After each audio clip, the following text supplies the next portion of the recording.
Salam satu Tuhan buat saudara-saudara Muslim. Salam beda Tuhan untuk saudara Kristen. Assalamualaikum warahmatullahi wabarakatuh. Damai sejahtera untuk kita semua.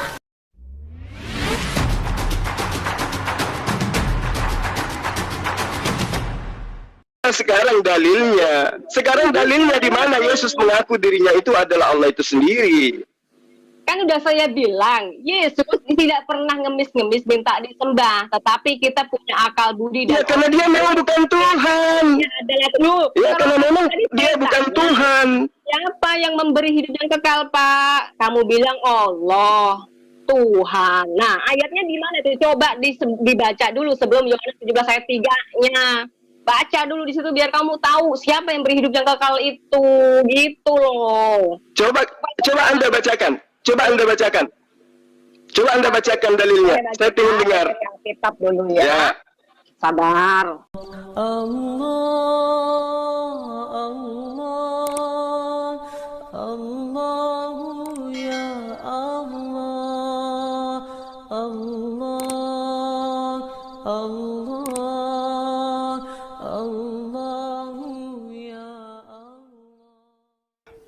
Saya akan mempertanyakan begini sih ya. Alasan umat muslim itu mempercayai Muhammad ini sebagai nabi penyempurna. Nah, ini yang selama ini tidak pernah terjawab sama sekali dari teman-teman muslim. Ya.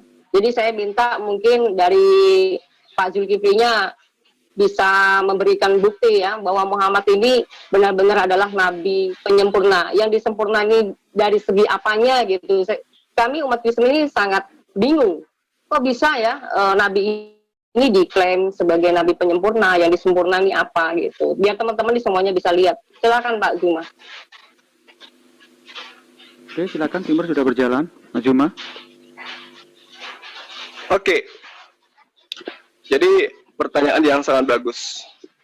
Apa yang disempurnakan oleh Al-Quran? Jadi ketika kita berbicara mengenai Al-Quran, berarti ini terkait dengan kitab-kitab sebelumnya. Di mana kitab sebelumnya, di mana para nabi itu tentu diutus membawa syariat, hukum-hukum Tuhan. Di mana hukum Tuhan itu jelas adalah merupakan pedoman hidup manusia di dalam kesehariannya, kaitannya berhubungan dengan Sang Pencipta alam semesta dan juga hubungannya dengan sesama makhluk, ya, sesama manusia. Nah, apa yang kemudian yang disempurnakan oleh Al-Quranul Karim? Tentu adalah syariat.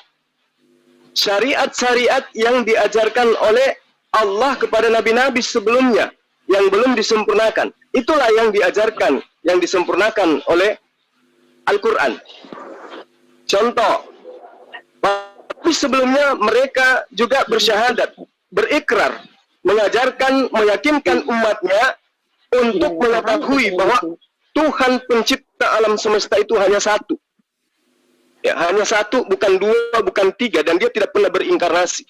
Kedua, nabi-nabi sebelum Rasulullah Muhammad SAW itu telah mengajarkan bertaubat, mengajarkan berdoa kepada Allah, mengajarkan beribadah dengan cara bersujud. Ya. Ketiga, nabi-nabi sebelumnya mengajarkan sunat, mengajarkan berpuasa, mengajarkan beramal soleh, mengajarkan mengucapkan insya Allah, mengajarkan berhijab, mengajarkan bersuci, bertakhir atau berwudu, mengajarkan mengkafani orang yang sudah mati. Itu ajaran para nabi terdahulu. Dan itulah serangkaian ajaran syariat yang disempurnakan oleh Al-Quranul Karim, yang disempurnakan oleh Allah melalui khatam nabiyyin Rasulullah Muhammad SAW. Sekarang saya bertanya kepada Anda, kalau Anda mengaku sebagai pengikut Yesus, tolong jelaskan kepada saya, di mana kapan Yesus mengatakan dirinya mengajarkan agama Kristen? Di mana ajaran poin intinya adalah menyembah, menuhankan Yesus, menganggap Yesus sebagai Tuhan Sang Pencipta alam semesta. Di mana Yesus menjamin keselamatan bagi orang yang menuhankan dirinya. Silakan.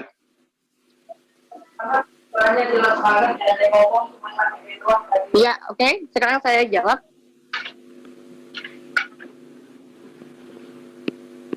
Halo? Ya, silakan kita menyimak. Ya, tolong Halo? diperhatikan di screen itu, Timur sudah berjalan ya. Oh, saya sekarang gini, Pak. Bapak mempertanyakan mengenai tentang kapan ini kita diajarkan berkerudung, diajarkan bersunat, diajarkan harus apa yang Anda katakan tadi ya, terlalu panjang tadi ya. Jadi mana ada pernyataan kita harus berjilbab, kita harus apa namanya menutupin wajah dan segala macam, mana nggak ada. Kata siapa? Ya, yang Anda katakan sebagai apa tadi? Kristen. Yesus itu adalah Yesus Kristus Sang Mesias. Kita ini adalah umat pengikut Yesus. Ya, artinya kita muridnya Yesus. Yesus tidak mengajarkan kamu wajib sunat, nggak ada. Ya. Jadi di sini artinya Anda tidak pernah bisa menjadi pengikut Yesus karena apa? Anda adalah orang yang menentang tentang ajaran itu sendiri. Bicara yang ada sunat hati, begitu bro. Ya. Yesus mengatakan jelas, memang tidak pernah mengajarkan Kristen, karena Yesus tidak pernah mengajarkan Kristen. Jadi saya tidak bertanya tentang Kristen, yang saya tanya tentang Yesus. Kapan dia mengajarkan tentang Kristen? Itu poinnya. Kaitannya dengan itu sangat jelas. Jangan kamu menyangka aku datang mengadakan hukum Taurat. Aku tidak menyediakannya meskipun yang paling terkecil. Barang apa yang meniadakan mengajarkan kepada orang lain, maka dia akan menempati tempat yang terendah di dalam api neraka, di dalam kerajaan Allah. Itu ajaran Yesus kepada Bani Israel, bukan kepada Kristen. Kalau Kristen kan itu bukan umatnya Yesus. Nah, sekarang Anda buktikan. Pernah enggak Yesus mengajarkan Kristen? Silakan Anda tunjukkan bukti. Itu apa? Kristen itu apa? Kristen itu apa dulu? Kamu harus tahu. Definisi Kristen itu apa dulu? Coba saya akan jawab dulu kamu ini. Setelah jawab baru saya akan berikan penjelasan. Saya tahu definisi Kristen itu. Apa itu? Adalah pengikut apa? Yesus. Ya kan? Yes. Kalau pengikut Kristus, tadi sudah saya bilang, Yesus tidak pernah menyadari kita wajib sunat lahiriah. Yesus juga tidak mengajarkan kita wajib berhijab. Mana Pak ayatnya? Di mana? Ayat berapa? Tolong passwordnya ya, silakan. Di mana, Pak? Jadi ganti-gantian. Ucapkan. Di mana Pak ucapkan, ayatnya? Coba berikan dalil. Silakan dijawab. Anda jawab dulu saya. Mana dalil pernyataan Yesus mengajarkan kekristenan? Kalau dalilnya Yesus mengaku untuk Bani Israel bertaburan di dalam kitabmu. Sekarang ayatnya Yesus diutus untuk Kristen mana? Tunjukkan pada saya.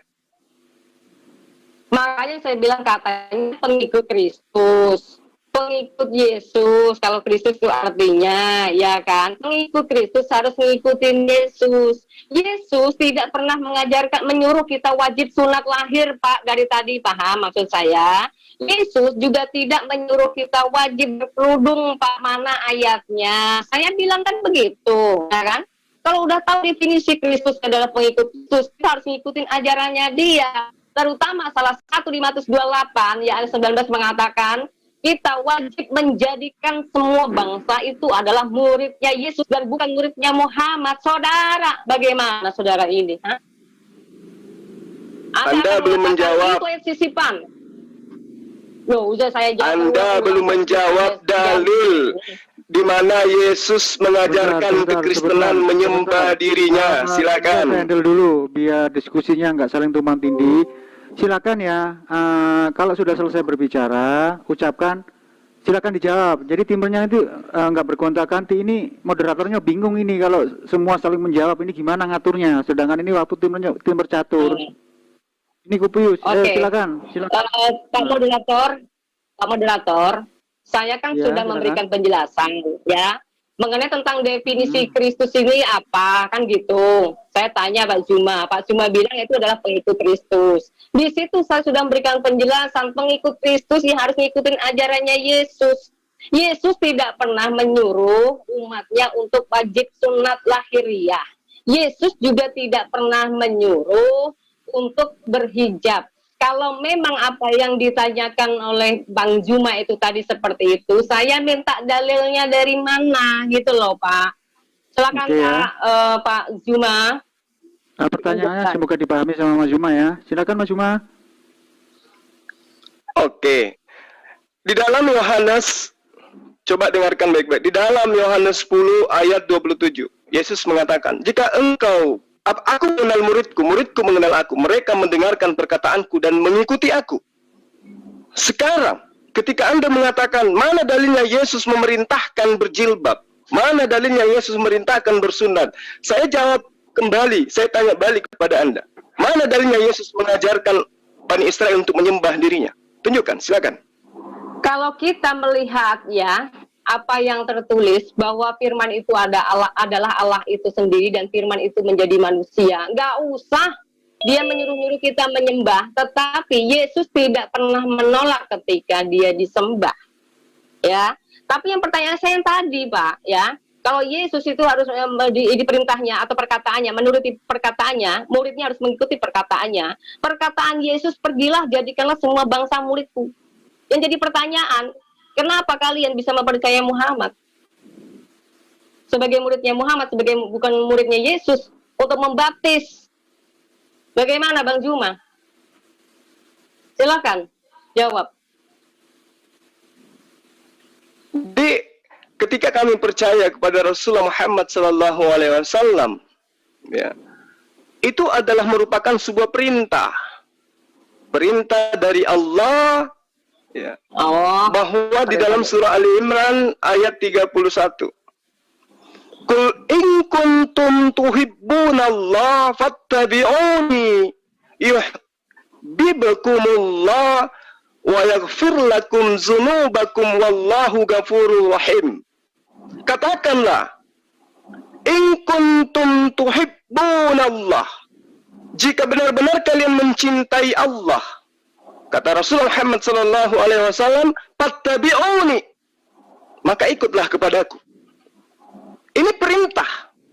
Nah sekarang, mana dalilnya kepada Anda untuk ikut kepada Yesus dengan cara menyembah dirinya? Ada dalilnya tidak? Padahal di dalam kitab Anda sendiri, di dalam Matius, ya, Matius 19 ayat 29, di situ dikatakan, Lukas 14 ayat 26. Ya. Jika orang yang mengikuti aku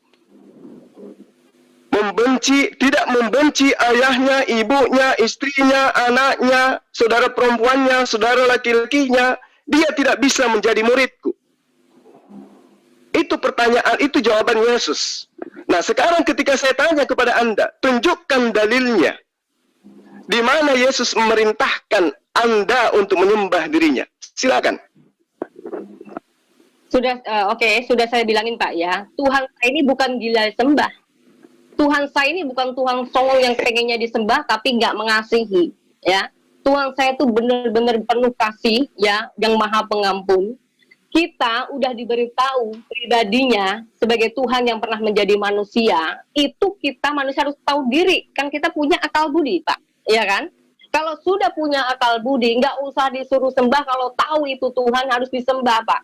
Yang jadi pertanyaan Kak tadi, yang Anda tuduhkan, kenapa nggak dijawab? Perintah Yesus itu untuk menjadikan semua bangsa muridnya Yesus. Kenapa justru Anda membelokkan pengajarannya Yesus? Itu, Pak. Silakan dijawab, Pak. Nggak usah melebar kemana-mana, ya. Oke, sekarang Anda menjadi murid atau menjadi hambanya Yesus? Jawab. Saya sebagai muridnya Yesus, sekaligus saya adalah hambanya Yesus, sekaligus saya anaknya Yesus. Di mana Yesus mengajarkan, memerintahkan, menjadikan semua bangsa menjadi hambanya? Semua menjadikan bangsa semua menjadi muridnya, itu ada di Matius 28 ayat 19. Asalkan Anda terima. Menjadi hambanya, silakan. Menjadi hambanya, silakan. Kita skip mengenai pembahasan Bible. Mendingan kita membahas kitabmu saja kalau begitu, kalau Anda tidak percaya. Loh, bagaimana Anda mau membahas kitab saya kalau kitab Anda saja Anda tidak paham? Anda berasumsi dari tadi. Ini fungsinya, fungsi timer nggak berfungsi ini soalnya. Nggak pakai kode. Ya ada fungsi. Iya, masalahnya Kubus ya, silakan berdiskusi yang santun saja. Silakan TikTok saja ya. Ini Kupius waktunya. Kubus. Ya. Silakan. Betul, Pak. Moderator, terima kasih. Jadi gini Bang Zul, saya bilang di Matius 28 ayat 19 itu tadi sudah jelas, jadikanlah semua bangsa muridku, kata Yesus. Itu gak usah kau belok-belokkan. Sejak kapan menjadi sudah segala macam? Apaan maksud Anda? Iya, saya tahu dalil itu, saya ngerti, lebih paham ayat itu daripada Anda. Yesus perintahkan menjadikan orang itu menjadi muridnya, bukan hambanya. Pengajaran Yesus seperti apa? Kamu jelaskan. Pengajaran Yesus mengajarkan hidup kekal itu adalah mereka mengenal Engkau satu-satunya Allah yang benar dan mengenal aku sebagai utusan Allah. Makanya saya tanya sama Anda, mana ajaran Yesus yang mengajarkan dirinya itu adalah Allah sehingga orang harus menyembah Dia? Mana? Tunjukkan. Ada enggak? Betul, karena di dalam Alkitab ini kita paham banget, Pak. Saya tanya, ada enggak? Ada enggak dalilnya Yesus mengajarkan itu? Yang kekal itu siapa? Yang berikan hidup yang kekal itu siapa? Yang memberikan hidup yang kekal itu siapa? Allah, tentu Allah, bukan Yesus. Allah, kalau begitu Pak, jangan cuma hanya Yohanes 17 ayat 3-nya doang yang dibaca. Baca semua. Itu pernyataan Yesus. Iya. Itu pernyataan Yesus. Makanya saya tanya sama Anda, kalau Anda itu adalah murid Yesus, kenapa justru Anda menuhankannya? Kenapa Anda menuhankannya kalau Anda mengaku muridnya? Kalau pengen tahu Yesus itu Tuhan, jangan dicomot ayat Yohanes 17 ayat 3-nya toh. Sama. Kalau Anda ingin mengakui Yesus itu Tuhan, jangan tinggalkan ajaran Yesus yang mengatakan dirinya bukan Tuhan. Kalau Yesus yang memberikan hidup yang kekal, berarti dia Tuhan kan? Oh, Yesus mengatakan aku tidak dapat berbuat apa-apa dari diriku sendiri. Ini yang kemana-mana. Coba kamu tuh bacanya ya, Yohanes 17 ayat 3. Masa tiba-tiba Yohanes 17 ayat 3? Baca dulu ayat sebelum dan sesudahnya, Pak. Nah, makanya saya bilang apa? Kalau ngebahas Alkitab, situ harus berani dan siap. Oh, itu kan asumsi Anda untuk lari. Tunjukkan aja sekarang dalilnya. Sekarang dalilnya di mana Yesus mengaku dirinya itu adalah Allah itu sendiri. Kan udah saya bilang, Yesus tidak pernah ngemis-ngemis minta disembah, tetapi kita punya akal budi. Ya, karena dia memang bukan Tuhan. Ya, karena memang dia bukan Tuhan. Siapa yang memberi hidup yang kekal, Pak? Kamu bilang Allah, Tuhan. Nah, ayatnya di mana tuh? Coba dibaca dulu sebelum Yohanes 17 ayat 3-nya. Baca dulu di situ biar kamu tahu siapa yang beri hidup yang kekal itu, gitu loh. Coba Anda bacakan. Coba Anda bacakan dalilnya. Saya ingin dengar. Kitab dulu ya. Sabar. Tapi kalau memang bisa ditampilkan, moderator, tolong dong, bisa ditampilkan lah itu. Ya silakan, ada teman-teman yang mau. Yohanes 17 ayat 3. Yohanes 17 ayat dari 1 ya. Demikianlah kata Yesus, lalu ia menengadah ke langit dan berkata, Bapa, telah tiba saatnya permuliakanlah anakmu, supaya anakmu mempermuliakan engkau. Sama seperti engkau telah memberikan kepadanya kuasa atas segala yang hidup, demikian pula ia akan memberikan hidup yang kekal kepada semua yang telah engkau berikan kepadanya. Ini coba ayat yang keduanya coba gimana Pak? Menurut Pak Zuma bagaimana? Siapa yang berikan hidup yang kekal ini Pak di sini? Bentar ya, ditahan dulu biar kita tampilkan ayatnya. Kita sama-sama belajar. Tolong Mas Ian, tampilkan Yohanes pasal 3 ayat berapa tadi? Dari ayat 1 aja Pak, dibaca semua. Ayat 1, oke. Sampai habis itu biar kita ini paham. Ya itu tolong dibaca itu. Yang mana yang mau ditunjukkan ini? Silakan. Bentar Pak, saya masuk ke Zoom lagi nih tadi nih. Ya ini.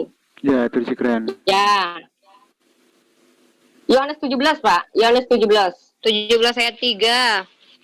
Ini Yohanes berapa? Yohanes 17, Pak. Dari 1, Pak. Dari 1 kita baca. Jangan cuma hanya 3-nya doang. Baik, saya yang bacakan ya. Atas siapa? Mbak Fatimah yang bacakan. Ya. Inilah hidup yang kekal itu. Yaitu, sebentar, Pak, dari 1, Pak. Dari 1, Pak. Dari 1, Pak. Jangan dipotong. Ya. Demikianlah kata Yesus. Lalu ia menengadah ke langit dan berkata, Bapa, telah tiba saatnya permuliakanlah anakmu, supaya anakmu mempermuliakan engkau, sama seperti engkau telah memberikan kepadanya kuasa atas segala yang hidup. Demikian pula ia akan memberikan hidup yang kekal kepada semua yang telah engkau berikan kepadanya. Ini di sini konteksnya, ia juga memberikan hidup yang kekal kepada semua yang telah engkau berikan kepadanya ya. Inilah hidup yang kekal itu, yaitu bahwa mereka mengenal engkau satu-satunya Allah yang benar dan mengenal Yesus Kristus yang telah engkau utus. Aku telah mempermuliakan engkau di bumi dengan jalan menyelesaikan pekerjaan yang engkau berikan kepadaku untuk melakukannya. Oleh sebab itu, ya Bapa, permuliakanlah aku padamu sendiri dengan kemuliaan yang kumiliki di hadiratmu sebelum dunia ada. Aku telah menyatakan namamu kepada semua orang yang engkau berikan kepadaku dari dulu. Ini kok kepotong? Lanjut Pak, yang 6-nya belum selesai nih Pak. Lanjut Itu ayatnya sudah semua Pak. tampil loh. Itu ayat 6 sudah. Itu dibaca aja Ini Pak. lanjut sampai ke atas nggak bisa Pak dibaca. Ini sampai 6 doang. Nah, aku telah menyatakan namamu kepada semua orang yang engkau berikan kepadaku dari dunia. Mereka itu milikmu dan engkau telah, jangan di jalan-jalan terus, ini jalan-jalan.